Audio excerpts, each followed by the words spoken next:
discuss how not to be a victim, a program I think you'll all enjoy very much. All right, thank you. Thank you,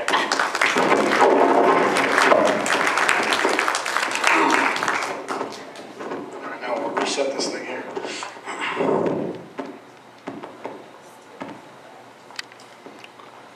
All right, good evening. As she described, I do have a pretty extensive law enforcement career. First of all, my name is John Osifchin. I am the owner of Sights on Securities. My career has been pretty much completely in law enforcement. Last 11 years. I used to be a state-level law enforcement officer in Atlanta, Georgia for a little over 6 years.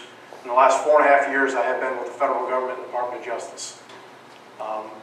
The training class we're going to go over today is Situational Awareness. Now, obviously, I heard several people when they walked into this room asking, is this going to be specifically for Realtors? No. This is for everybody. All right? There is a slide in here that correlates specifically to Realtors, but this information will go to anyone and everyone to pretty much improve your orientation of how you understand what's going on around you in life. All right? So we'll go ahead and kick off. What is situational awareness? The beginning actually is the literal textbook definition, is a perception of the environmental elements with respect to time or place, the comprehension of their meaning, and the projection of their status after some variable is changed, such as time, or some other variable such as a predetermined event. More simply, and the more obvious answer to that is understanding what's going on around you and knowing what to do when something's about to go wrong. That's the definition of situational awareness. So, with that, there's two basic topics that occur within situational awareness. It's the idea of understanding the difference between a hard target and a soft target, and the actual situational awareness itself. Now, what I mean by hard target and soft target is, in a hard target is someone who knows what's going on around them, has a determination of what they're going to do when something goes wrong, and actually implements that act when something goes wrong. A soft target is someone who has absolutely no idea what is going on around them. And the reason why I use this explanation is I'll give you a scenario that I've given in other previous classes that I've taught. In my years of time with the state-level law enforcement, I did 3 years on a tactical operations team that was also SWAT-orientated, and we did narcotics operations, what they called RIPs, when we actually did a controlled buy between law enforcement and a criminal. Now, we don't get to choose these locations, the criminal does. We don't get to choose the time, the criminal does. So we would then obviously set up and prepare for an operation that would exist between us and a subject at their time, at their place. Guess what they would choose? Walmarts, grocery stores, malls, gas station parking lots. What time would they choose? 5 o'clock in the afternoon, 6 o'clock in the afternoon, dinner time. Guess what? How many people are walking around at that time in those certain areas? On several occasions that I did these, we would have at least a half a dozen officers, if not more, mattering on the scenario that we were existing in, are fully armed tactical operating officers in unmarked vehicles, and I would get a mom that would park next to me in her minivan with her 3 kids, and she's unloading them, completely oblivious to the fact that there are 3 fully armed officers in the car next to them, expecting a handful of armed suspects showing up to do a narcotics transaction. So what I mean by this is sometimes always hard targets doesn't mean that you are the victim. You might be just unfortunately in a circumstance that you all of a sudden walked yourself into. Now what I'm trying to explain here and what we'll go over during the seminar is how to be able to identify those things when they come around you. You might not be actually the person that you're the intended victim of a suspect or a criminal, but you might actually be able to identify that suspect before even the intended victim understands that the suspect is what he's doing.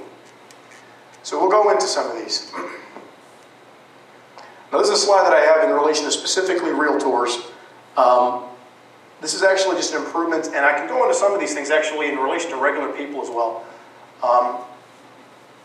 When you go somewhere, especially as a Realtor or even as a regular person, if you're walking up to a house, that let's say you went on vacation, you've been away from your home for a while, walk around the exterior of your home before you just walk in the front door of your residence.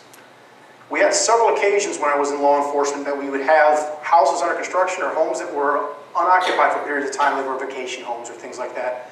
Someone would break in, they'd be squatting in it.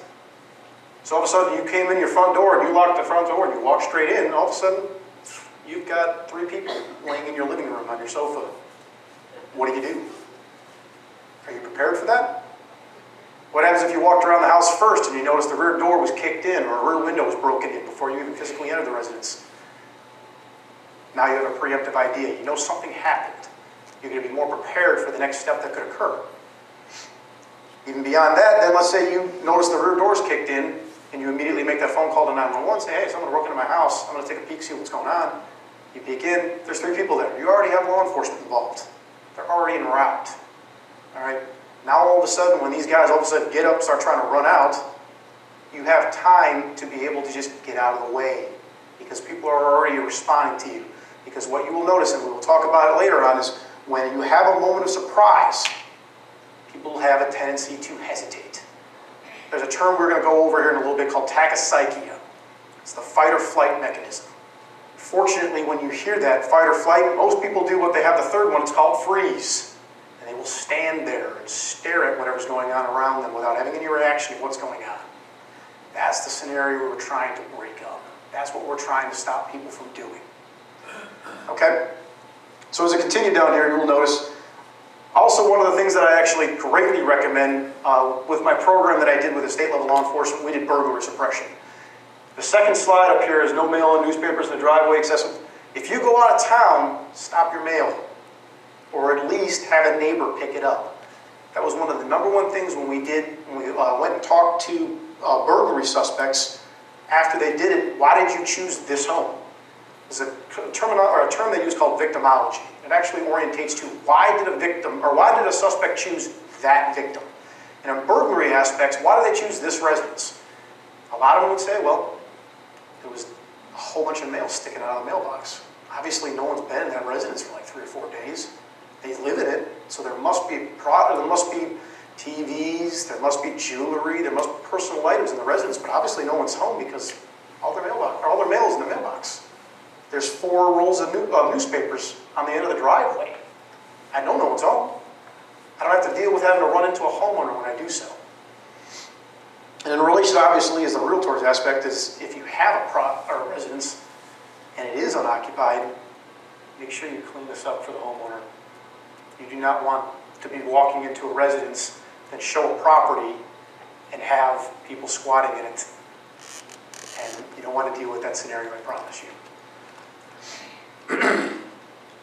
Obviously, in relation to the realtors aspect, is you want to have a concept of where you're not parking in your driveway, or you want to park out in the street. People notice cars better parked in the street than in your driveway. But what I also want to add to this in relation to anybody is, let's just say you were walking into your walking up to your house, and someone confronted you in your front yard that you didn't recognize. Let's just say it's somebody trying to panhandle. Let's just say it's someone trying to break into your home or rob you. Or let's say you walked into your front door, your car's parked out in the driveway, and you notice someone immediately in your house, and they try to confront you. Most cars these days have the auto buttons on your keypads to unlock and lock your car. Most people accidentally, every now and then, press the 3rd button. That's the alarm button on your car. All right? That thing is actually there for a great reason. I guarantee you, if you have a good relationship with your neighbors, which is one of the things we're also going to talk about, is if you push that little alarm button on the bottom of your keypad, which will most likely be in your hands anyways as you walk into your residence, you will immediately notify your neighbors that something is different. Something is wrong. And I guarantee you, that suspect who's talking to you or is trying to break into your home or is trying to rob you at whatever scenario he's trying to do, whether it is at your residence or it's out in the public, now all of a sudden is trying to wonder why the car that's in the driveway or parked next to you that they just tried to take is now going off like an alarm, causing all sorts of identification to what's going on around them. Simplistic concepts like that you want to keep in your mind as we go through this. And then obviously the very last one, this is going to be the biggest thing that we're going to go over in this entire seminar, action plans. What I mean by action plans is, as I describe these scenarios to you guys, and we'll go over several more as we talk here. If I were to ask you guys right now, if you left this seminar, you drove home, and you pulled in your driveway, and there was someone in your home, what would you do? Very good.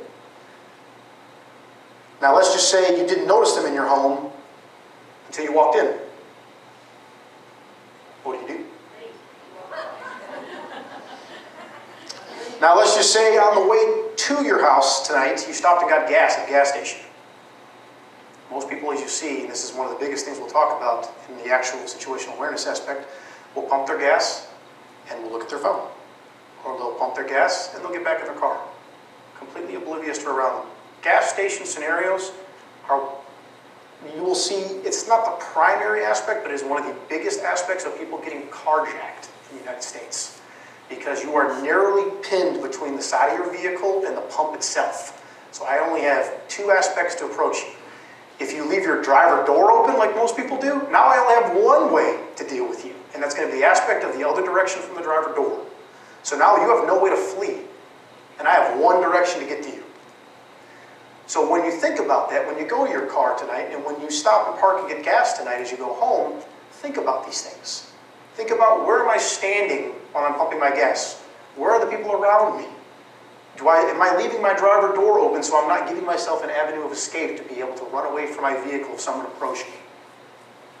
These are the things that you want to constantly think of and have an action plan, even if it's just a simple one step. That you want to be able to create and have an idea of what you want to do if something happens. Surprisingly enough, we've noticed throughout of a lot of law enforcement investigations, and when they've gone through the victimology and they've interviewed suspects, a lot of guys that do panhandling. Unfortunately, this is actually the first time I've ever been to Hot Springs Village. So you guys actually have a really nice orientation to the city with the gates and everything. That's crazy to me. But panhandlers or people that are going to carjack, oddly enough, they have shown statistically, if the intended victim made an interaction to the suspect first, that suspect will walk away. And so what they're showing by that is, if you have the ability to identify that person before they got to you, and then as they approached you, mentally thought what you were going to say to this person, and when they got to, if you don't mind, sir, this distance away, went, hey, can I help you? I guarantee you they will go, no, I'm good. Walk away. Or, if they're panhandlers, they'll probably immediately start asking you for cash, which you've already now implemented the scenario. They don't have the time to get this close to you. So now when you go, hey man, can I help you? Oh, hey man, you got some dollars on you? Or you got some change or something? No, I'm good, I'm sorry, I don't have any on me. Okay. They were unable to get that close reaction gap where they were already on top of you. So criminal acts are much more difficult when they have what they call reactionary gap. We'll actually have it, there's a slide on it we'll talk about later. Now, the bottom slide too, it actually correlates to anybody. This is a big thing that I've taught through situational awareness in my entire career. Next time you go to a red light that has multiple lanes in one direction, where you have the ability to sit and park next to, or stop next to somebody in the other lane next to you, look at them. Watch how many times they have no idea what's going on. Think about if I was a bad guy and I was in a passenger seat and you were sitting at that red light and you were looking at your phone or you were playing with the radio or you were in La La Land because you were worried about where you're going to get from the next drive. When would you notice that I was finally in your vehicle? When I got out of my car and entered your vehicle? By the time I was already in the seat, the door shut? These are the things when you pull up to a red light, the first thing that I taught when I used to teach law enforcement officers back at state level, and I still teach now when I teach law enforcement to the Bureau, you need to be able to know what is around you at a traffic light. If you drove up on a red light, the quickest and easiest thing is, when you stop at the light, look around. All right, I've got a car next to me, a couple people in it, got a car behind me, a couple people in it, got a car behind that car, a couple people in it. Just being able to identify where your cars are around you, the occupant quantity, is great. Because then when you all of a sudden hear that door slam, because you were looking around, you're going to immediately start looking around. You're going to know, hey, you know what? I've got a bunch of people in a car in my back rear. The other avenue to that is the action plan aspect. If you're stopped at a red light and someone starts getting into your passenger seat because they're trying to steal your car, take your purse, whatever, what are you going to do? quickest and simplest concept that we always teach is know an avenue of escape. Correlates back to when we were talking about the gas station scenario. Know what you're going to do if someone does something. And the easiest one for a red light is make sure you have the ability that you're not so far on the car in front of you that if you could or have time, you just pull out. Most people, when you see them stop at a red light, stop way too close to the vehicle in front of them. It gives them, it bottlenecks them. It gives them a scenario where they are unfortunately stuck in the position they're in. So if you give yourself a half a car length, full car length between you and the car in front of you, if someone tries to get into your vehicle, you will have enough time, enough space to be able to physically pull out from behind that car, whether that means into a ditch, or that means out and around into a turn lane. Any avenue where that vehicle is able to move is going to obviously give you yourself the ability to escape from whatever threat is coming towards you. Simple things like this that you want to create and have in your mind as you go through your regular day. And then obviously on the very bottom, you want to make sure your vehicle maintenance is up to date. Obviously you don't want to have a scenario where you're broke down on the side of the road and then someone decides, hey, you know what?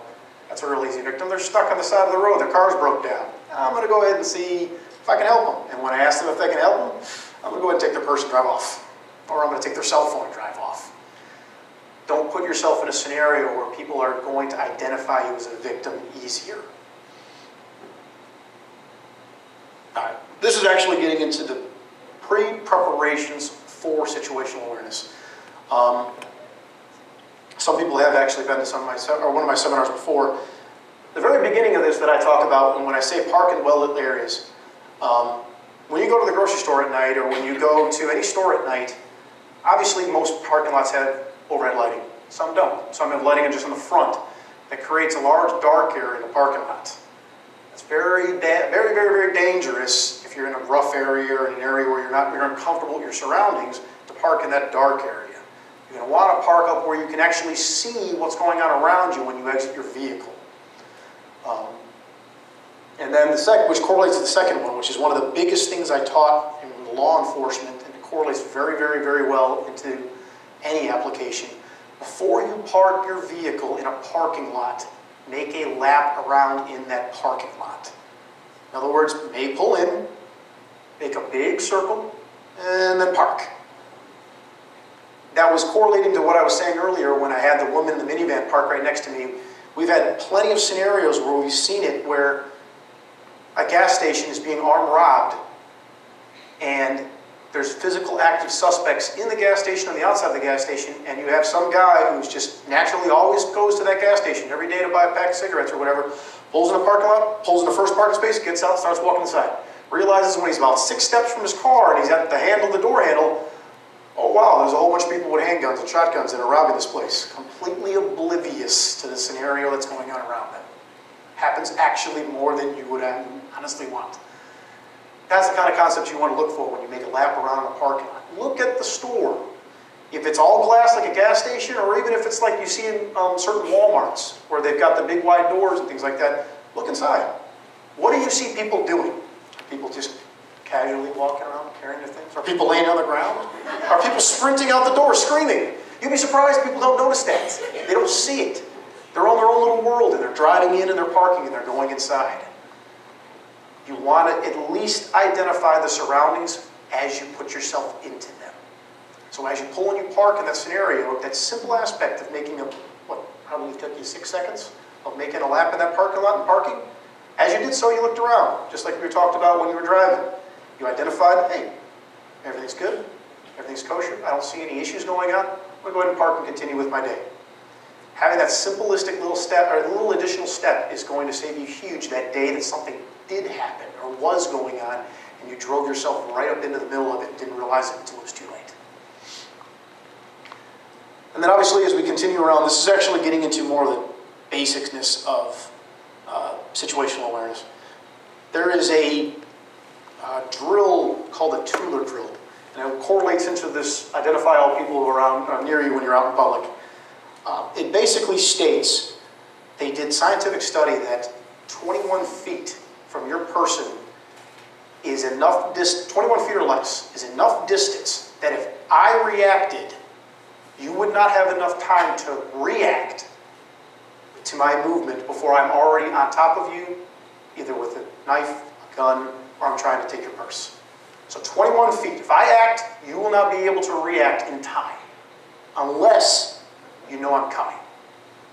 So if I'm walking through a parking lot and I'm a suspect and I'm trying to make myself a couple of bucks so I can go and whatever I want to do with a couple of dollars, and I watch you walk around and I notice that you're on your phone walking towards your car, or you're talking on your phone and you're holding your kid's hands, I know you're not paying attention. So I know once I'm within that 21 feet and I make the reactionary move, you will not have enough time to react to me because you did not know I'm there. So what you want to do is you want to identify people that are within that distance. Now, I'm not saying that you're trying to go, what are you doing? At all times. That's a different concept. What I'm trying to say is, and what I will correlate to this is, women are much better at this than men. Men believe it doesn't matter, any guy that's within 21 feet of me I can handle. And that's great. But if you didn't notice me, I guarantee you a guy even my size, which is not that big, can handle you if I reacted first, or if I acted first.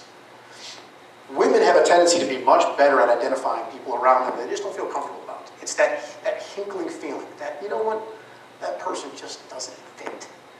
And that's what we're talking about, this that initial reaction of, why do I feel uncomfortable about that person?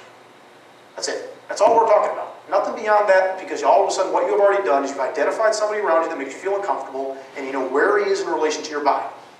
So if he all of a sudden decides to do something, I shouldn't always be sexist, let's just say if she all of a sudden decides to do something, you have a preemptive idea of, you know what, I don't feel comfortable with that person, I know where they are, if they all of a sudden start coming towards me, I'm going to do blank. I'm going to acknowledge them, or I'm going to vacate. Simplistic things like that. Easy, easy little steps. But what they learned about it was, obviously, as I said, you must identify that person before they get within that short reactionary distance. Because without it, you won't be able to react in time. If I'm walking down the sidewalk and I see you holding your purse, you're not paying attention, when I get in that group or that distance, I can take your purse and be gone probably before you even realize I had a hold on your purse. Snatch and grab purse thefts exist a lot in the United States. At the very end of this, I've got a slide that shows correlation to, unfortunately, I don't have Hot Springs Village crime statistics. I bet you it's a whole lot better than the rest of the world. But I'll show you what I have from Little Rock statistics and the correlation. And as it continues down, you'll see we're looking into the store before you're walking into it, but also identify locations where people could be hiding. A lot of stores like to put greenery in their parking lot. You know, adds to the concept of we're trying to be comfortable with the environment, things like that. Unfortunately, that greenery also causes places for people to hide it. And if I'm trying to get a new car because I can't afford one anymore, and I decide I want to take a car, and I'm going to use a parking lot to do it, I'm not going to stand all the way out in the middle of no man's land and wait for you to park. I'm going to stand in the parking lot in an area that's either dark or a place to hide in, to move from, to react from. Because once again, I need to get within that 21-foot Tooler drill distance to be able to act first before you can react.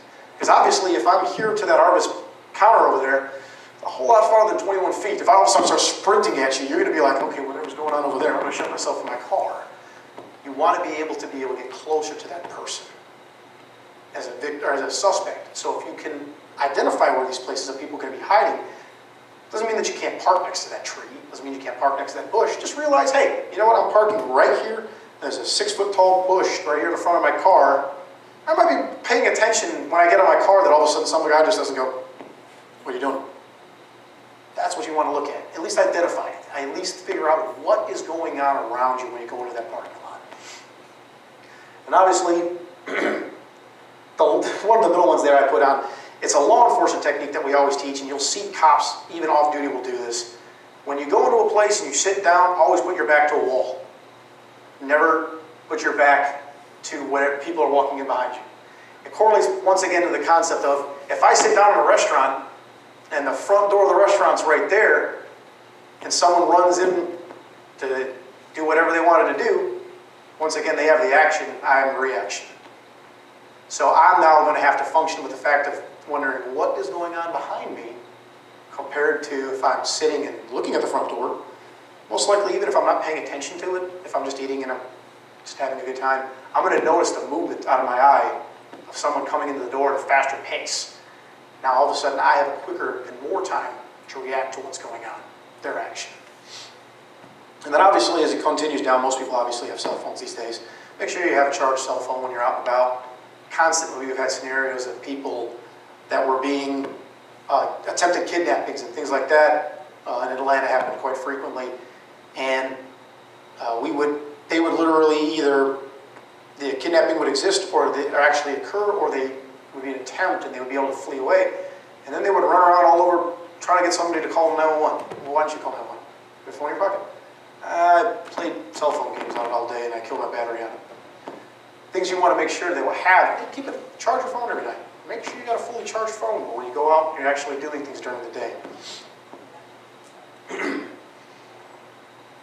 And then obviously understand what's different in your environment as you go around. Obviously you guys have a very nice community orientation out here with the fact that it is very, obviously gates coming into this place. As I was telling other people, I've never been to Hot Springs Village before, and that's a good thing.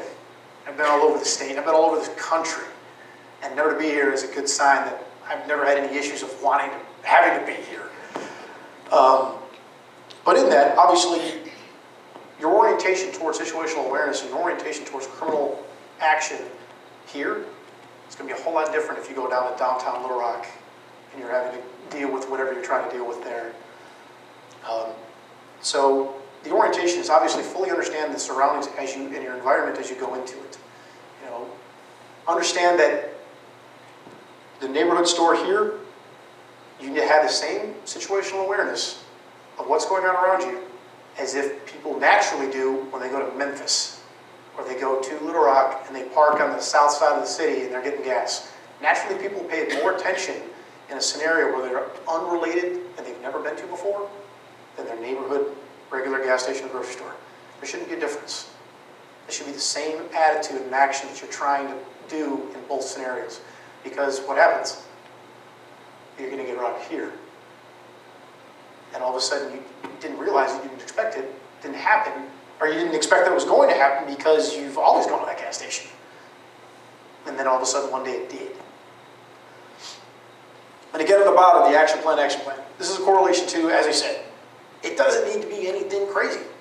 Just a single process step. Hey, what are you doing? Nothing. Hey, that was a great action plan. Or hey, I notice this guy's walking towards me and it doesn't make sense why this guy would be out here at this time, at these hours, doing this. If he gets any closer, I'm going to go ahead and start walking that way. That is a great action plan. It doesn't need to be really hardcore. It doesn't need to be really advanced, multiple steps. Because most likely what will happen, or if something does go wrong, the easiest, simplistic 1 or 2 step plan you will do without even thinking about it. Your muscle memory will make you all of a sudden go, boop, because you wanted to run when you thought about it. Or when you noticed them, you were going to say, what's going on? What are you doing? You're going to say that, you're going to do it, and it didn't actually even, you never think about it because you already had pre-planned an orientation of what you were going to do. All right, so as we get into the actual nutshell, situational awareness, we'll go through all these individually. You'll hear across law enforcement, and they teach this pretty much all over the country, the sheep and sheepdog methodology. Pretty much what this means is 98% of people are sheep. Sheep pretty much means you are completely oblivious to the world around you, and you float through your day, and you have no orientation of, I've got to go to the grocery store, I got to get groceries, I got to go to the store to get my dry cleaning, I got to get gas in this location. You are completely oblivious to the crime that is occurring around you. It doesn't actually mean that you're being a victim of a crime. You just have no idea that while I'm driving into the gas station, I'm pumping gas, that guy over there is getting armed robbed. I had no idea. The orientation below that, obviously, is 1% are the wolves, and those are the guys that are actually committing the crimes. So that's why you'll hear about it when they talk about motorcycle gangs and things like that, the 1%ers. In essence, what they're trying to make this argument is 1% of society is committing crimes. And then obviously the bottom one is the 1% of people that are aware. That does not technically mean law enforcement. That means anybody that fully understands what is going on around them, whether it's situational awareness, whether it's being able to know the crime statistics of their or of their area around them, and having an idea of what they're going to do when crime occurs. That's a difference between the sheep. The sheep is going to be the one that's like, oh, wow, something's going bad. Oh, you can take my purse. Here's my car keys. I have no idea what I'm going to do. That's what we want to fight against. That's what we're trying to break up. So what do we want to look for? We talked about how we identify this person, and we're walking around, and we're driving in the grocery stores, and we're going to the gas station, and we're all over anywhere we are as we're going through the day. What are we looking for? As I said, women are much better at this. Women have that sixth sense of being able to say, you know what, that guy just doesn't fit. These are some of the things that we're talking about. And I promise you, I've looked at a dozen videos, or probably more like 1,000 videos, and I've arrested a dozen people in my career. You will see this, the 1,000-yard stare. You will see the people that are, if you ever had a bunch of panhandlers that are a good distance away from you and they walk up to you, they'll do this. They will stand there and they will go, hey, Mike, can I borrow some change? They will stare at you. It's a concept of predator and prey. They are fixated on their prey. So they will stare at you. It almost feels like they're staring through you. That is a purpose, because they're fixating what they're doing and they're preemptively thinking in their mind what they're going to do. You also see rapid breathing associates more in relation to maybe not actually just trying to take your purse, things like that. You'll see rapid breathing people that are in a parking lot that are about to rob the gas station. A lot of times you'll see the guy that robs the gas station doesn't just immediately pull in the parking lot, get out of his car and rob it. They'll pull in the parking lot and they'll sit and wait. They're waiting for people to pull out. They're waiting for people to leave. They're trying to wait until what they think is going to be the most opportune moment to do it. And you will see when you pull up in that gas station, you park, and you look over, as I'm telling you, as you look around, because they're all going to start doing that now. You'll see that guy that's sitting in the car. He's like, he's psyching himself up. He's preparing himself for what he thinks is going to be a fight. And they will do this, I promise you. And then you'll see people that are going to do snatch and grabs for purses. You'll see that they call it fight prep. It's that concept when you're walking towards a Walmart and there's a guy that's standing outside and he's standing there like this.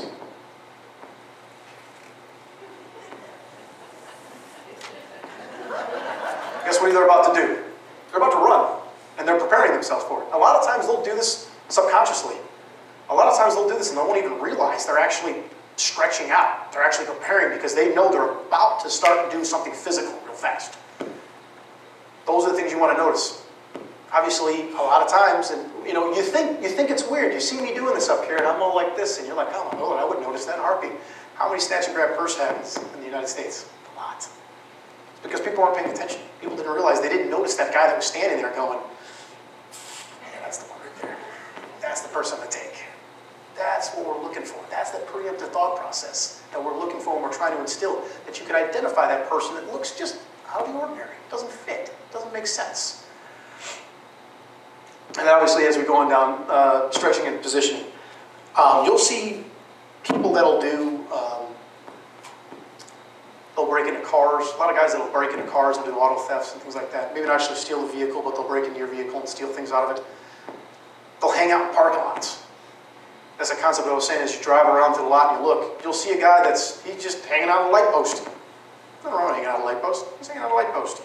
Then all of a sudden he'll come out of the store 20 minutes, 30 minutes later, and he's hanging out at this light post. And he's just hanging out at this light post. And then you left and you went home and you came back, or you drove by 20 minutes later. You didn't physically go to the store, but you drove by later. All of a sudden now he's hanging over at this light post. Why is he there? Why is he moving and repositioning himself in multiple locations in this parking lot? Is it against the law? No. But is it odd? Yes. That's what we're looking for. That odd behavior that just doesn't fit. And then this will be taught no matter where it is to anybody in situational awareness for law enforcement or regular just civilian world. Watch people's hands. Hands and eyes will always give away everything of what a person does. Because when a person is nervous, what do? They rub their hands. They stick them in their pockets. They move them around. They're trying to remove the stress that is in their body because they're about to do something that they know is illegal and B is going to require a lot of probably physical energy. So you'll see the person, they'll walk around, do this, and they're warming themselves up, and they're getting prepared mentally. And then you'll see the 1,000-yard stare. Still do this. And they'll look at you, and they'll look at you. And they're warming themselves up, and they're preparing. Because what they're doing in their head during this process is evading some of the stress that's in their body by moving their hands and preparing. And they're also thinking, what am I going to do? What am I going to say to this person when I approach them? It's the same thing that you guys are now, that I'm trying to instill with you guys to counteract that act. They are trying to prepare themselves. They're trying to think, what am I going to say to this person when I walk up to them and I ask them, I'm going to take a car from you. Or I'm not asked, but I'm going to say, I'm going to take a car from you. Because most of them won't just walk right up next to you and say, give me your keys. They will come up with some legal or some non-violent reason to ask you. Hey, can I borrow a cigarette? Can I borrow a cigarette? Can you guys some loose change? Something that doesn't seem that innocuous at itself, but it allowed me to get within that reactionary gap from you, and then I can actually implement what I'm trying to do. So they're going to do the exact same thing you are actually trying to do to counteract that. What's funny about that, as I described earlier, is if you have something that was able to be, you've already thought of a response to whatever this person is going to say, or you actually acted first and acknowledged that their presence, all of a sudden their whole probably last 5 minutes of preparing what they were going to do got way out of whack because you responded first. And you'll see if there's videos all over the internet that you can look. Well, you will actually see gas station video. Well, you'll see a guy walking up to a car like he's going to do something. All of a sudden, you'll see that the actual would have been an intended victim. Like look over at him and talk to him, and that guy will literally just go, oh, "All right, never mind." They'll just walk off because you broke up their mental process. Their plan was to walk up and say something to you first, and then you were going to respond, and then they were going to act. Since you acted first, or at least had an idea of what you were going to do, it completely messed up their process of what they thought was going to happen. And then most people then, once they haven't even gotten 1 foot into the door of what they were trying to do and the process is already messed up, they're just going to evade. They're just going to walk out. And that correlation obviously into the nervous twitching that anybody in a stress level is going to do. So this is actually what we're trying to do. It's reactionary time. When you have the ability to identify these people around you and you see things that are not making sense, they're fidgety, they're not paying it, or they're very observant to you specifically. They just don't fit their surroundings. Things like this that don't make sense. This is what we're trying to create in the aspect. Because it pretty much correlates then, action will always be faster than reaction, always. In a prepared response, they did a drill. It's a law enforcement drill they did, and they had a suspect, was another officer, who was a suspect, and a cop, and they both had handguns, and they were just little paint guns, so nothing violent. And they went, all right, what I'm going to do is, I'm going to raise my gun and I'm going to shoot towards you, but you can't move until I tell you. And this is where these mathematical calculations came into play. They would just stand there and be like, bam. That's actually where we actually had a prepared response. 0.11 to 0.576. Oh, I'm sorry, 0.5, yeah. They knew that was going on. Then they did the exact same scenario with a different group of officers, and they went, okay, we're going to put you in a scenario and you have no idea what's going on. It could be a citizen encounter which they're going to ask you a couple of questions. And so they had an officer walk in, and he has no idea what this controlled person on the other side is going to do. For all they know, they're going to ask him how to get to the local grocery store. And then they had that guy go, bang. That's the secondary numbers. Over 3 times the amount of time necessary to be able to react to that same action because they did not expect it. They had no idea what was going to happen. And that correlates down into the 21-foot rule. Basically, it's stating that in self-defense aspects, 1.57 seconds is the amount of time necessary to close that gap. It's pretty quick. We correlate to the top. If you're prepared, you got that number beat. If you're ill-prepared and you had no idea that person was moving, that's maximum distance of that drill. I'm just going to get to you before you have time to react to it. It's pretty much what they're orientating with that. So now here's a drill that correlates to that. This very next slide says clap. That's all I want. Just clap. And when you see the word clap, I want you to clap. That's it. It's showing a prepared response to an action. Okay?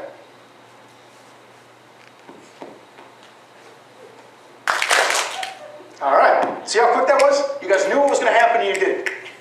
Instantaneous immediate response. All right, this next slide, I'm not going to tell you what's on it. All right? You guys now have a scenario that you're putting yourself into that you have no idea what's going to happen, so you have to react to it, but after the action has already occurred. Ready?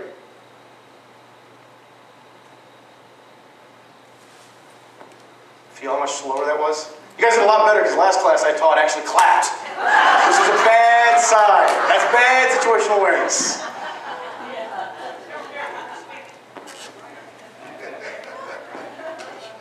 So this is what I'm trying to point. Feel how much slower that was? I understand obviously there's more reading involved in this scenario, but the basis of the concept of it was that first scenario, you knew what was going to happen. You knew exactly what was going to happen. You identified that person that was walking towards you. You noticed the physical cues that seemed unfitting of the scenario you were in. You came up with an action plan of what you were going to do, like say, what are you doing? Why are you here? Why are you bothering me? And when that action already occurred, or when you decide to implement, boom, you did it. The secondary scenario would be obviously as if you had no idea that person was there until I was right there. Now, even with the scenario, you guys knew that I was going to change a slide. And you knew you were going to have to do something. And even under those circumstances, it still took roughly about 3 times the amount of time necessary. That's what we're trying to reduce. That's what we're trying to improve upon. So the last one we go into is actual tachypsychia. Now, tachypsychia is pretty much in essence a psychological aspect that correlates when people are threatened. And it correlates when people are unaware and unprepared for their surroundings. Pretty much the top 3 are the ones that can exist. And unfortunately, number 3 is about 90-something% of people. And that's because, unfortunately, when we put ourselves into a scenario where we're uncomfortable about that scenario, we don't react, we hesitate, we don't understand what was going on, and we stand there. What we're trying to do is break up that aspect so that we know then, okay, next time something happens, next time I feel uncomfortable, I'm going to do this. And you will see a drastic decrease in relation to that timeline of what is going to happen around you. This slide correlates, this is the actual situational awareness color code. Some people have probably seen this before. Pretty much what we're talking about in the sheep in the world, as we describe them, is the white, the very bottom. That means you literally have no idea what's going on around you, have no correlation of what's going to occur, and something happened to you and you had no time to react to it. The yellow and the orange is actually what we're trying to implement here, is to be able to improve upon your situational awareness and actually identify what's going on around you, to be able to better respond and react to what's going on. And the red is actually that threat that you perceived actually occurred, and you have some orientation of what you're trying to do to that scenario.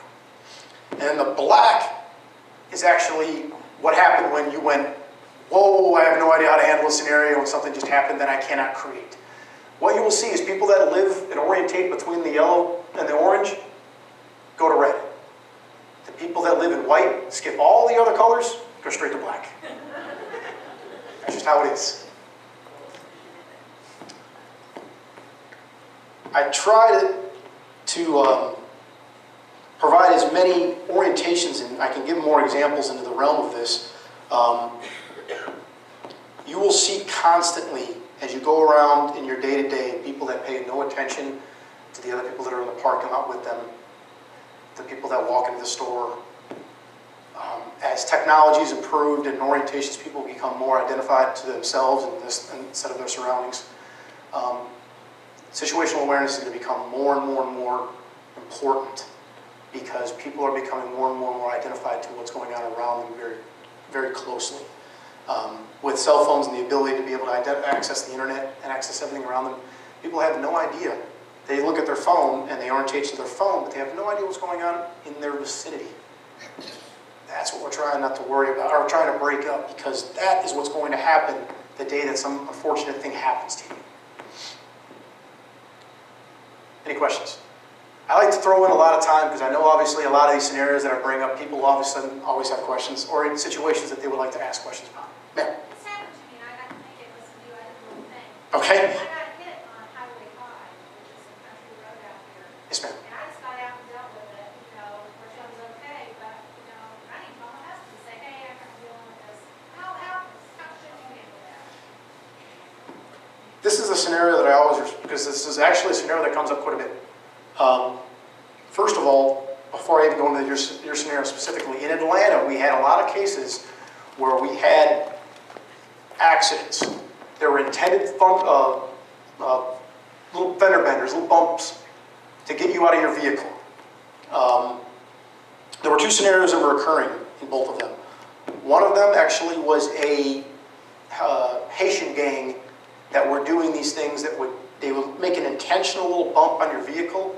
You would pull over, they would pull over. Once you pulled over and you got out of your vehicle, they would assault you and take your vehicle and drive off and leave you on the side of the road. The second scenario that was happening that we were dealing with was predominantly women, and they were being kidnapped from little impact car accidents. Not to say that you shouldn't get out of your vehicle. I'm not trying to imply that every single person that's ever going to hit you in the world is going to be an angry, evil person.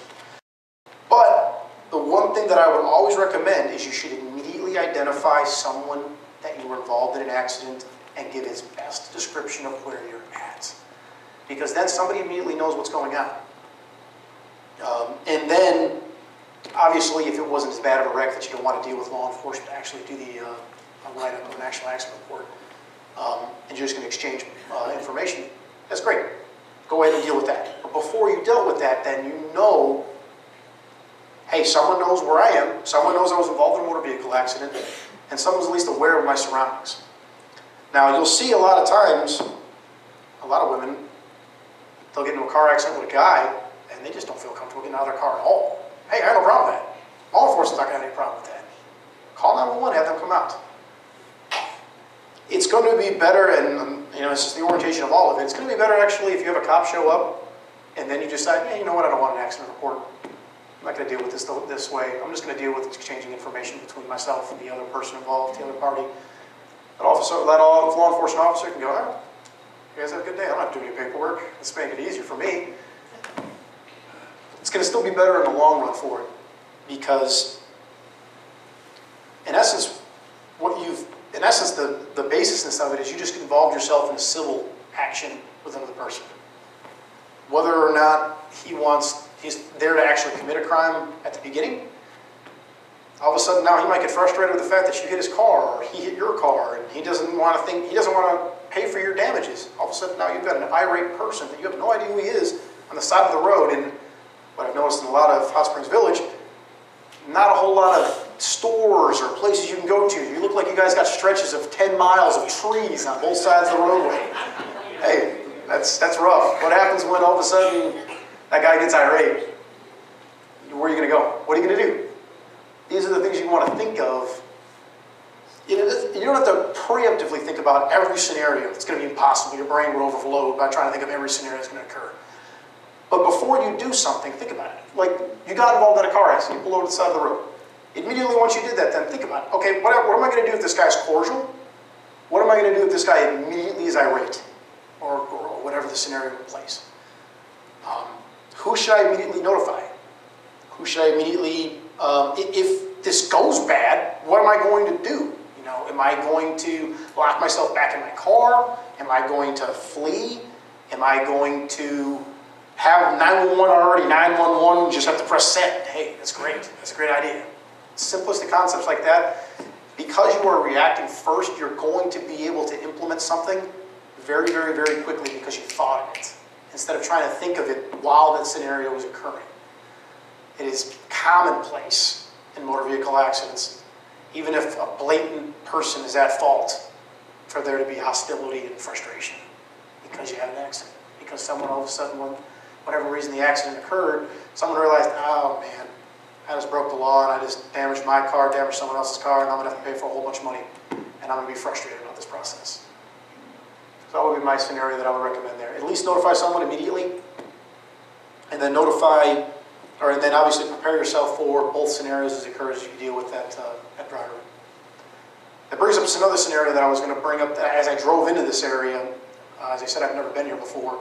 Specifically for people here in Hot Springs Village. Obviously, it looks like you guys have a very nice, natural orientation to your community, to your city, of a lot of greenway, a lot of green tree, a lot of trees, a lot of farm fields, things like that.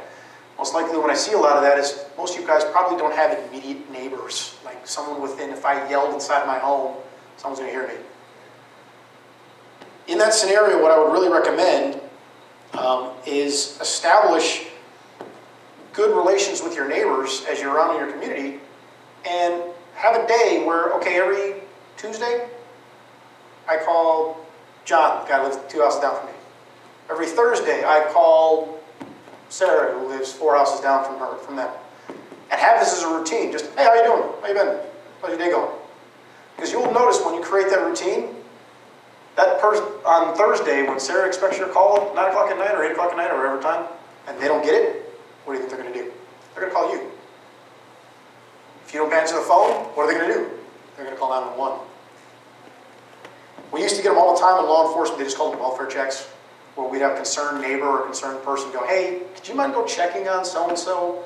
You know, this is normal routine and it's just, it didn't happen today. We have no problem with that. There's absolutely no problem with going and checking on a guy to just make sure they're okay. I would rather that than have a neighbor go, I don't really want to bother 911. I'll just wait. I'm going to leave it alone for now. They'll be all right. And then all of a sudden we find out something violent had occurred or something catastrophic occurred. It didn't even have to be a crime. You might have had a medical injury that occurred, and all of a sudden you're incapacitated in your home and you don't know what to do. Or you're unconscious. And that neighbor's like, you know, I'll leave them alone for tonight. They're probably busy. That would have been a great time for 911 to be involved and a paramedic to be out there. So specifically in relation to your guys' scenario, that would be one of my biggest recommendations, is create an orientation where you have a constant, maybe once a week communication, or once every couple of days with a couple of different neighbors to say, hey, how you been? How was a couple of days? Got anything going on? Anything we need to know about as a community? Okay. You guys have a good night. 30-second conversation, yet everybody in the area knows that you're fine. Or someone that's worried about you, or could be worried about you, could contact 911 for you, knows that you're okay. And the same reverse of the aspect is not only are you now making yourself safe, but that person that you contact and you talk that day, you know they're safe. Because if you don't get a hold of them and you talk to them every Thursday or every Saturday and you don't all of a sudden hear from them, that seems weird. All of a sudden now you can contact. And now anything that's going on or anything that may have been wrong with that person is doing a lot better. Could be a false alarm, could be something serious. Those are the things that you want to implement and correlate. Sir? Last Thursday, my mail carrier stopped at my house and asked me about my neighbor. Sure. His mail was building up, and he had some newspapers arriving. I went over there, rang the bell, no answer. I called the police. The policeman came. The doors were locked, except the back door was open. We went inside. My neighbor was lying on the floor.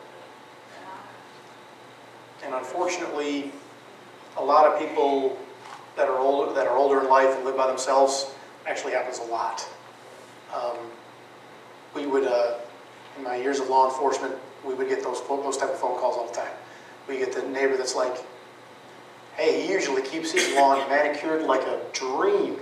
And all of a sudden, in the last week, we've noticed he hasn't mowed his lawn. Well, the probability of that happening in the village is very high with the population that we have. Yes, sir. And I don't want to say that. I'm not going to imply anything. Okay.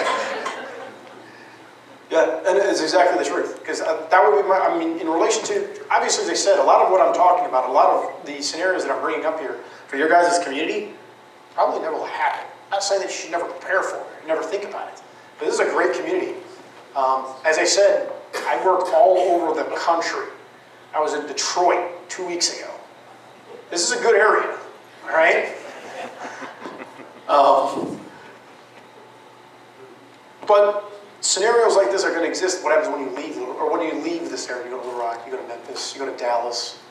These are scenarios you want to think of. But as I said, you never want to have an orientation where you're going to act like this in Dallas, but you're not going to do it here. Because that's when you're going to be complacent in what you're doing, and something that could have never happened, would have never happened, does happen. That's a great point that you bring up, sir, is some of these scenarios aren't criminal orientations.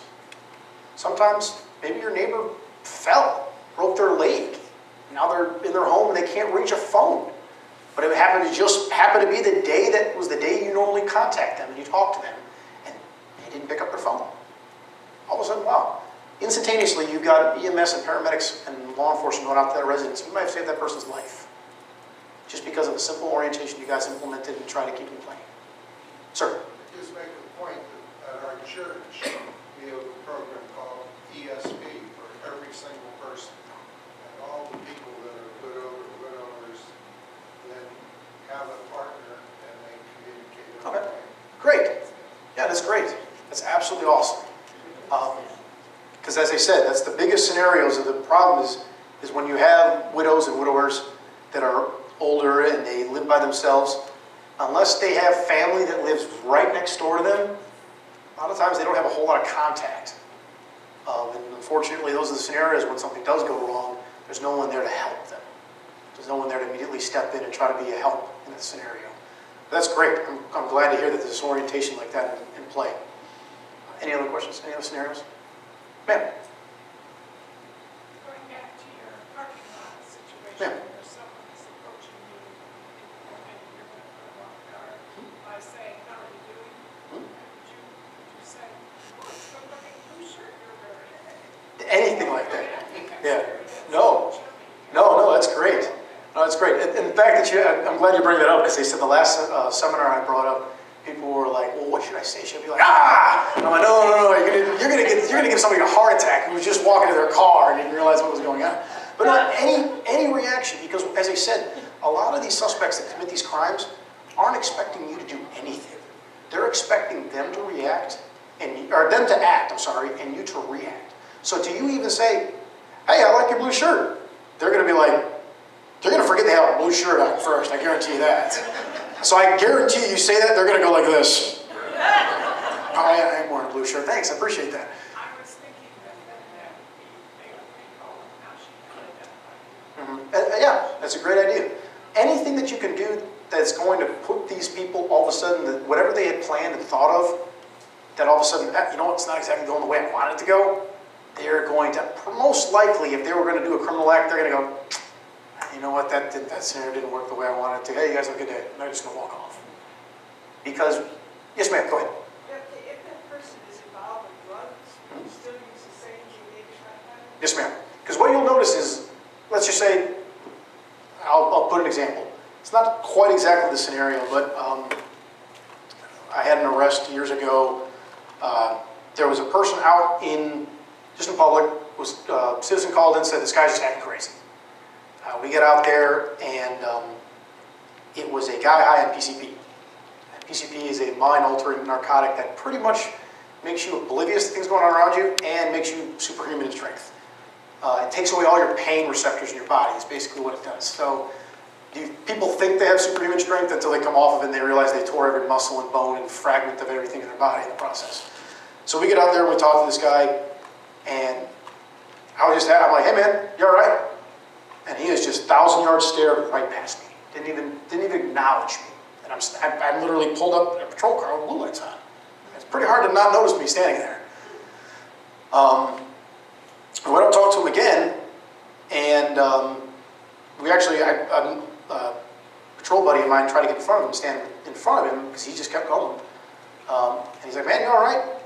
And he used some inappropriate language and shoved the officer. Just kept going. All right, man, we need to figure out what's going on here. We went to try to put him in handcuffs, and he literally exploded. We thought we literally ran into a guy that was mentally handicapped because he just all of a sudden went boom and started going nuts.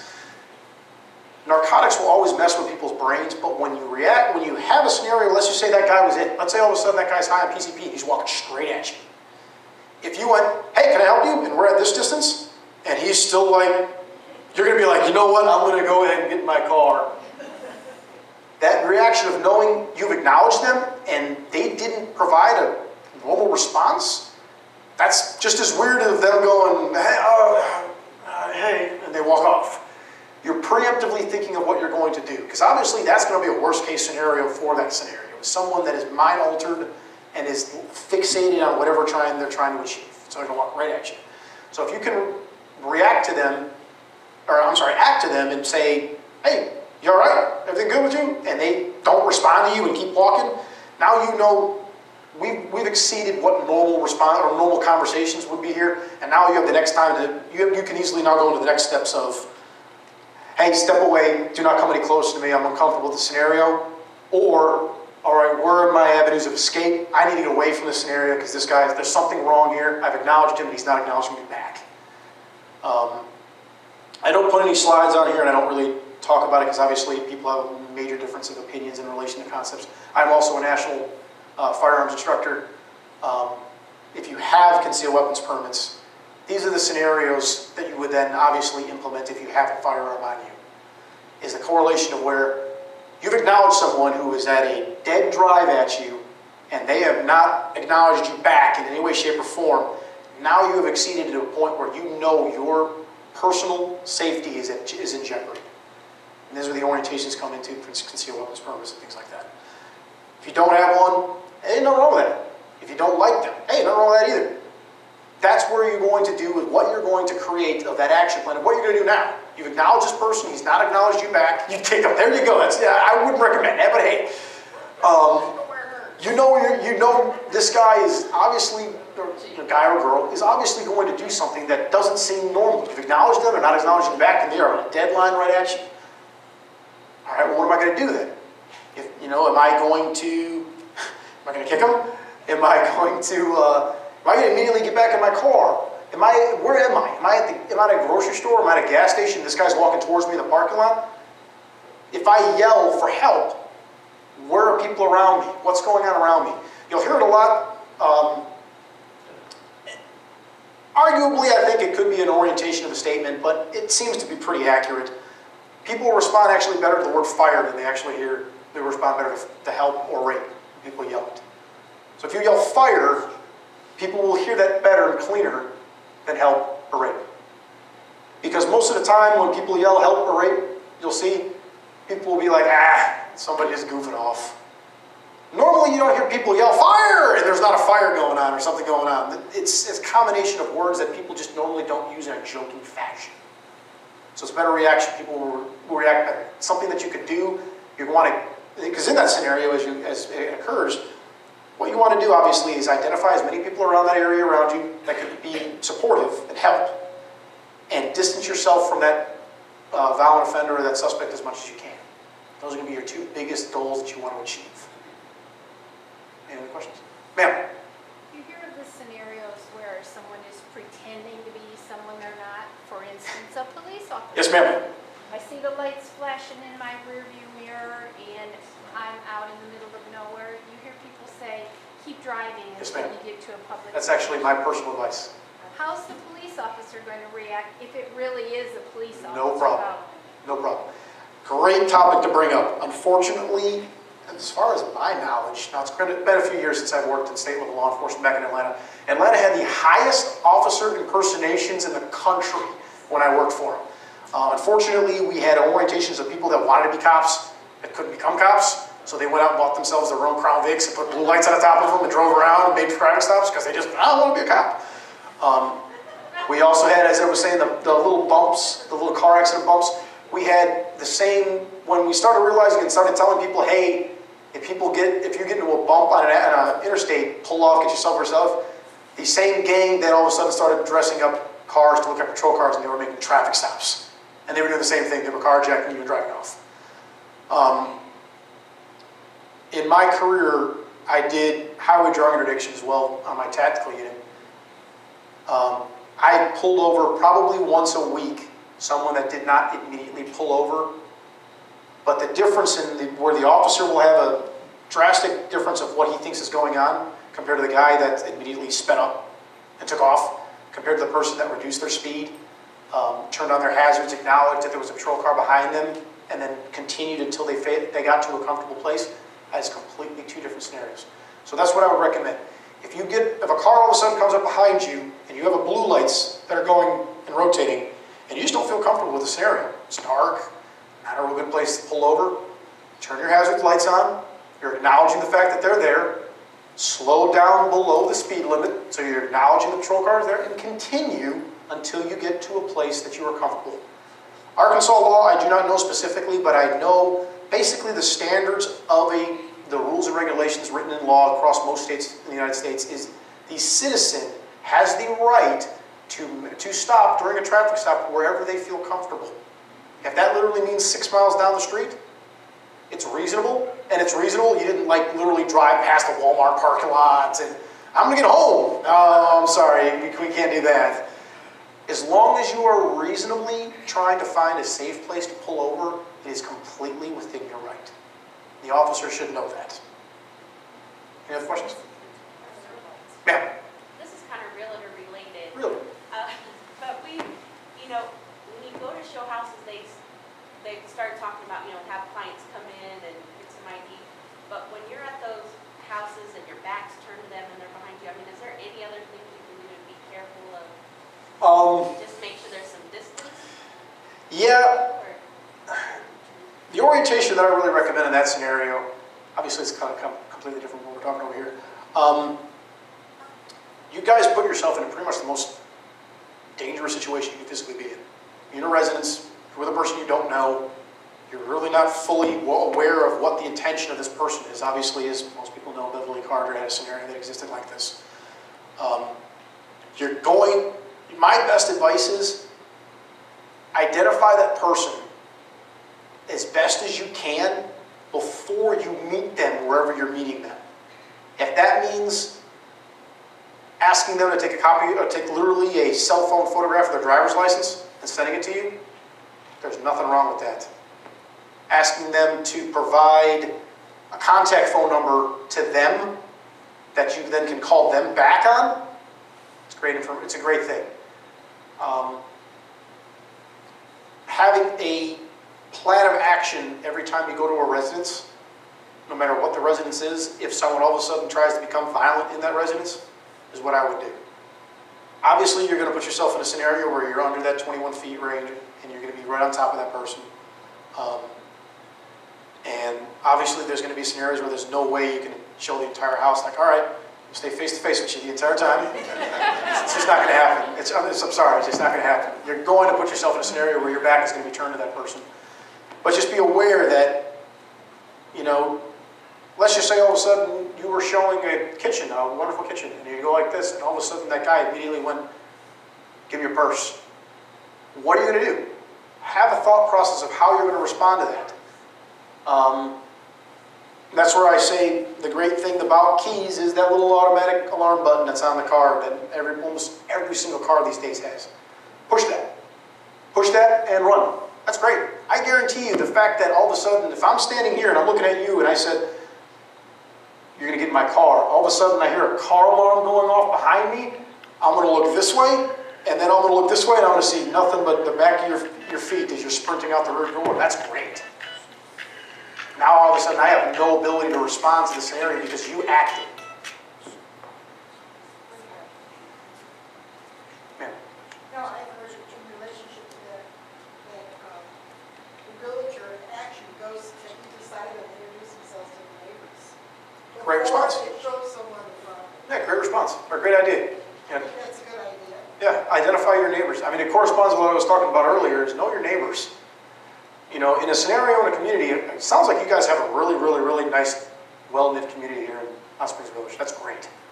You'd be surprised when you get into major, bigger cities when you have literally 100 times the population density. Hey, do you know who lives next to you? No. Hey, if you needed to get a hold of someone for emergency purpose that lives next to you, could you do so? No. Do you even know who, is it a woman or a man lives next to you? I have no idea. It's like that. It's like that a lot. Communities that are better orientated and know their neighbors and know the scenario around them are fundamentally better at dealing with all scenarios, whether or not it's criminal or if it's medical or if it's fire or whatever the scenario, they will automatically be better at handling that scenario. Any questions?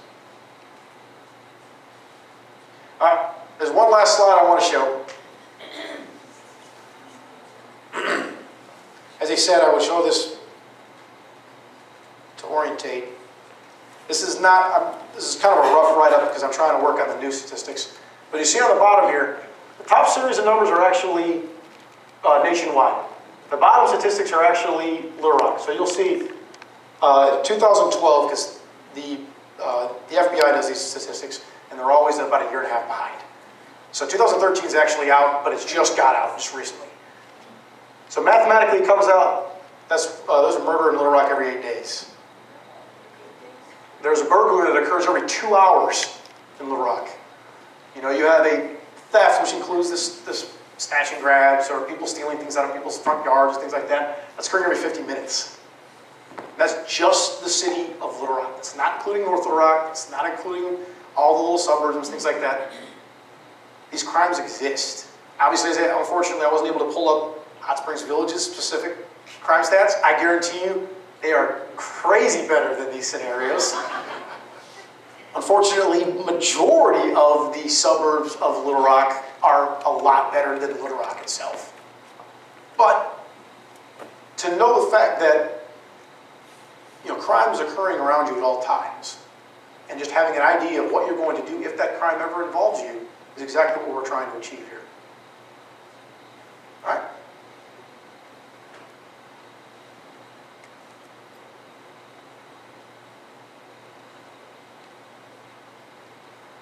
This is pretty much, this is just me. This is the company that I created. I created this in the correlation of, to be honest with you, I first actually created this because I had a bunch of people that had concealed weapons permits that had no idea how to use a handgun, had no idea how to defend themselves. And so I started trying to teach people and improve people. I was a training officer in the Sheriff's Department before I went Bureau, and I'm actually an instructor with the Bureau as well. I have business cards in the back if anybody wants to grab them. I also do a residential security improvement orientation. I have a completely another slide, or a completely another set of PowerPoints, but unfortunately we don't have time. But what you want to do in the correlation when you get home tonight, just a simplistic concept of what this other entire slide and class is about is identify scenarios of if I was in my living room, what would I do if someone kicked in my front door? If I was in my bedroom and it was 2 a.m. at night, what would happen if someone broke in the rear window? These are those action concepts of what I was talking about in the public. Think about what you would do if you were sitting at your house. There's a video, I would not recommend it in relation to if you're faint of heart. There's a video of a woman in New Jersey. It was actually caught by a nanny cam. She's sitting in her living room watching TV, holding her, I think it was a 6-month-old, 7-month-old. There's no audio to the video, but it's a great shot of the living room for watching TV and the crib in the bottom. Unfortunately, an extremely large black male kicks in the front door and enters the property. I think intentionally he thought the home was unoccupied. You see her hear the noise, stand up, hold the baby, and stand there. Do nothing but stand there. He walks into the room. All of a sudden, you see him realize he's in a residence now that is actually an occupied residence. It's not a burglary at an unoccupied residence. He actually takes the baby from her and puts it on the sofa next to her and then commences to assault the woman very violently. He then shoves her in a closet and puts a bookshelf up against the closet and then robs the house. Luckily, there was a nanny cam that he didn't notice that got great photos of him. So it took the New Jersey State Troopers, I think it ended up being only about 18 hours, and they had this guy in prison. But what I saw in the video, and why I use it in certain training scenarios when I talk to law enforcement officers about things, is it was a perfect example of freeze. She saw a suspect enter her home, enter the living room, walk up to her, and she did nothing. She was a young girl. She was probably, I'd say 26, 27 years old. But she did nothing. She had no idea what she was going to do in that scenario, and so thus she did nothing about that scenario. And that's what we want. That's what I'm trying to express to you guys. Is think about it. Just when you get home tonight, you're sitting in your sofa and watching TV. And what happens if someone crawled through that window right there? What am I going to do? The fact that you even think about it, yes, ma'am. What would you suggest they do? Situations are all going to be specific to themselves. I'm not going to be the one that's immediately going to stand up here and go, well, you fight for that property and you handle yourself. You know, a lot of times in a lot of scenarios, the best scenario is going to be flee. Find yourself an exit to get out of that scenario. In most case scenarios, that's actually going to be the most proper way. Unfortunately, I'm going to say that to a bunch of guys, and I guarantee you a bunch of guys ain't going to do that. But in a lot of times, yeah, what I would do is, in your home, just think about this. Next time you sit on your sofa in your living room, think of where is the closest exit door to this sofa.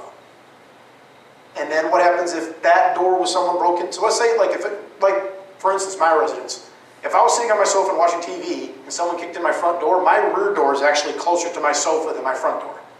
So what am I going to do? I'm going to run to my rear door and I'm going to get out of the house. Same reverse concept. If someone breaks into my front door or my rear door, I'm going to be closer to it, but I know I have another avenue of escape the opposite direction of that rear door. So just think about it like that.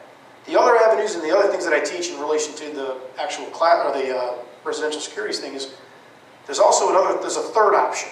A third option is the one that I recommend. They call it safe rooms.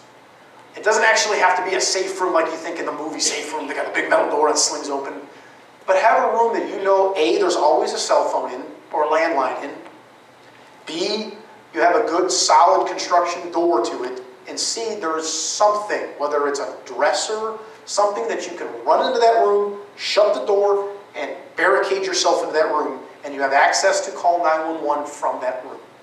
Sometimes that's an option, because sometimes what happens when you're on the third, I notice a lot of residences in Arkansas don't have 2 floors, but let's just say you have a 2-story home, and you're on the 2nd story, and you hear people breaking into the 1st story. It's going to be a whole lot easier for you to barricade yourself into a room and call 911 than actually try to climb out a window and jump off the 2nd story. So just think about orientations of what you could do to make yourself safe in that scenario. The security systems really deter crime. What I would say is, the question was, do security systems actually work to deter people? I'm going to be really frank on that question and say the system works, the monitoring is a waste of your money. If the fact, what I've seen throughout my career of burglaries that have occurred in residences, if there's an alarm that's going off, they're either going to vacate or they're going to get what they need. They're going to get out way before any law enforcement officer is going to be able to respond. Average reaction time for an alarm system to be able to contact the actual alarm company and then notify the local law enforcement is usually about 5 to 10 minutes. A lot of businesses you will see are even worse than that, because a lot of businesses will have, well, I want to be notified in the middle before you contact them. So the alarm company will go, oh, I got an alarm at this business. I'll go ahead and call the home or the business owner 7, 8, 9 times until I finally get on the phone. Then I'm going to call, then he's going to go, oh yeah, that's not me, call law enforcement. And then by the time we get there, the ATM's gone, everything that was cash is missing. There was no time for us to react to it. So, me personally, through my career, do alarm systems work? Yeah. The alarm, the actual audible alarm that goes off when someone kicks in a door. The fact that whoever installed that alarm is actually contacting law enforcement, not so much. It's not really going to matter. That's my personal opinion. People might have difference of opinions, but that's mine. Just because I've probably been to over 100 burglaries in my career. The alarm went off, and I have never caught the guy in the process. They're always gone. So, and I mean, a lot of those alarm systems, I'm assuming probably several of you guys have one in there. Those alarms are pretty deafening. If you accidentally had the whole thing go off and you're out of the house, it hurts. It hurts your ears to stay in that place, let alone try to go ahead and continue robbing it. So that's where I say, ADT usually does, or Brinks usually does like a 99 install. Hey man, have that. That's a great price. Get it installed. Don't really worry about the coverage of it afterwards, but at least you're getting the implementation of the notification. You'll also, well, that's great, and that's great. All right, having that community orientation of being able to have good neighbors, once again, is going to come into effect that if they notice something weird, there's nothing wrong with, as we go into it, there's nothing wrong that since most people here seem like they have a really good relationship with their neighbors, if you see a car in your neighbor's residence driveway that you've never seen before, call them. Hey, do you got people visiting you? Oh yeah, my son's in town from out of state. Oh, okay, that's great. Just noticed a car in your driveway, never saw it before. You'd be surprised how many people they'll just drive home and they'll be like, I've never seen that car before, but I guess I got a neighbor. And the house is actually being actively burglarized. That actually happened to my subdivision like 4 months ago. A house 4 houses down from me was burglarized at 11 o'clock in the afternoon, which actually most residential burglaries will occur in the middle of the day, because that's when they assume most residences are unoccupied. They will occur between about 10 a.m. and about 3 p.m. And I went over afterwards. I let the locals deal with it, do what they were processing. And I went over and I talked to the woman afterwards and looked at the damage to get to the front door. And I stood outside and I looked at it. I'm like, why this residence? All these houses look the exact same. Did anybody call 911? Was anybody? And I mean, we live on like, in my subdivision, on like maybe 1/8 of an acre. It's nothing like you guys have out here. So there was neighbors well within range of you at least hearing the door kick open. Nobody called 911. Nobody saw anything. Nobody knew what was going on. Luckily, I sat and actually talked to the investigator on it, and I'm like, if you don't mind, I'd like to put my opinion in for you. I've done this a lot in my career. And he was pretty open to it, and I told him, this is obviously something where somebody knew this person specifically because of the orientation of how the house sits in the orientations. He had the same opinion, started looking into an ex-husband, ended up finding out it wasn't the ex-husband, but it was the ex-husband's friend. So there was a specific connection of why this house was chosen. A lot of times when you have burglaries like that, a suspect will pick a residence specifically. There's a reason behind it. It could be either the orientation of how the house sits, or they know the floor plan of the house because they've been in the house before. You see that a lot. Especially when you have a subdivision where every house looks the exact same and is orientated in the property the exact same. Any other questions? Yeah. I have a question, but I leave talk radio on when I'm gone. Just so noise? It sounds like somebody's there. Okay. Great idea. The old school ways that you see, and I still have one from probably since I was a kid because it was given to me by my parents. The old timers for lights. Those are great. You plug one of those things in when you go out of town, and it turns on your living room overhead light or a floor lamp in your living room at 8 o'clock every night. When I drive by at 3 o'clock in the afternoon and I see the lights off, then I drive by at 9 o'clock at night and the light's on, I don't think someone's home. It's never going to dawn on me that's a timer light. Any others? All right. I greatly appreciate it. As I said, if you guys have any additional questions or if there's anything that comes up beyond this, if you have any questions, I have some cars in the back. Don't hesitate. Just give me a call. I'm here I appreciate just providing people information and improving people's scenarios. So obviously every scenario can't be answered right here as we speak.